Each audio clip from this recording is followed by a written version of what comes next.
semuanya, selamat datang di video pembelajaran yang akan membahas tuntas teori kepribadian psikososial menurut Erik Erikson. Teori ini sangat relevan untuk memahami dinamika perkembangan manusia mulai dari lahir hingga manusia tersebut sampai pada tingkat lanjut usia. Psikososial adalah perkembangan kepribadian manusia yang dipengaruhi oleh tuntutan sosial dan kebutuhan individu. Psikososial mencakup aspek psikologis dan sosial yang saling berhubungan. Bayi yang diasuh dengan penuh kasih sayang akan mengembangkan rasa percaya pada dunia. Sebaliknya, bayi yang diabaikan bisa tumbuh dengan rasa yang tidak aman. Dari pembahasan sebelumnya, kita pasti sudah memahami apa itu definisi psikososial menurut Erik Erikson. Sekarang, kita akan membahas tentang konsep yang tak kalah penting, yaitu ego kreatif. Ego kreatif ini adalah kemampuan kita untuk mengatasi konflik atau masalah di setiap tahap perkembangan dengan cara yang positif. Seseorang yang mempunyai ego kreatif dapat dilihat dari ciri-ciri seseorang tersebut.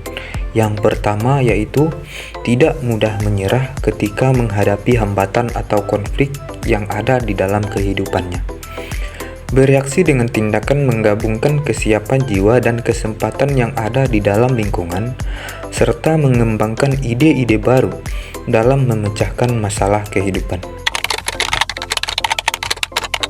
Menurut Erik Erikson, pada tahap perkembangan psikososial yang ada dalam diri manusia mempunyai 8 tahapan. Yang pertama yaitu kepercayaan versus ketidakpercayaan. Kemudian ada tahap otonomi versus rasa malu dan ragu.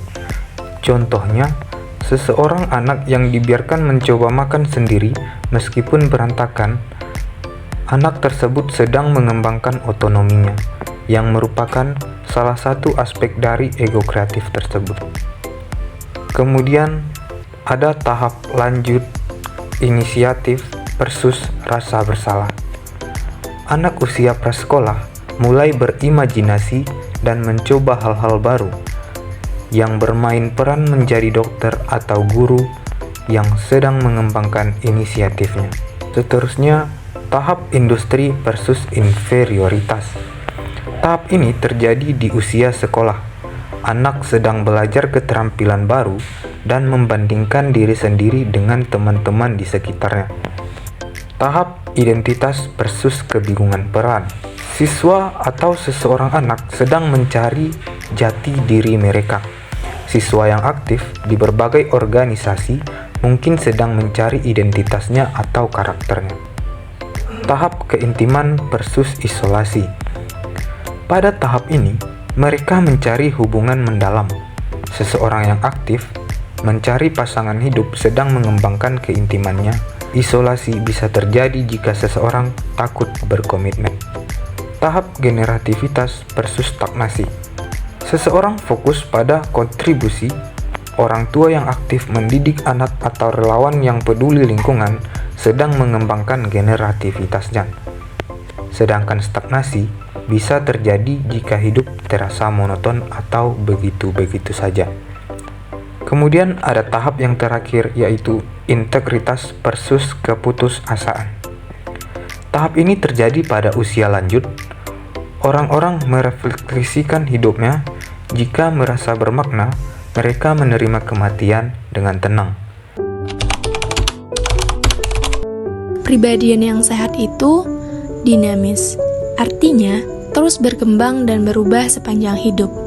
Lalu produktif, yang berarti mampu berkontribusi positif kepada masyarakat. Dan yang terakhir, matang, yaitu mampu menerima diri sendiri dan orang lain apa adanya.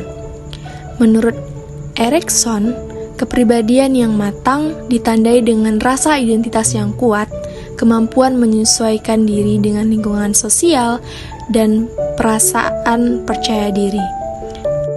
Nah, semua teori ini tentu aja punya implikasi dalam dunia nyata dong, terutama dalam bimbingan dan konseling. Teori Erikson bisa membantu konselor untuk memahami masalah yang dihadapi klien dari sudut pandang perkembangan. Teori psikososial Erikson juga memberikan dampak yang besar bagi kerangka kerja yang dapat dimanfaatkan oleh seorang guru BK untuk memahami perkembangan manusia atau klien yang ingin menggunakan jasa konselornya. Misalnya, seorang klien yang mengalami kesulitan dalam membangun hubungan mungkin terjebak di tahap keintiman versus isolasi. Dengan memahami hal ini, konselor bisa membantu klien untuk mengembangkan strategi yang dapat dan menjadikan klien tersebut menjadi lebih mandiri untuk menghadapi masalah yang ada.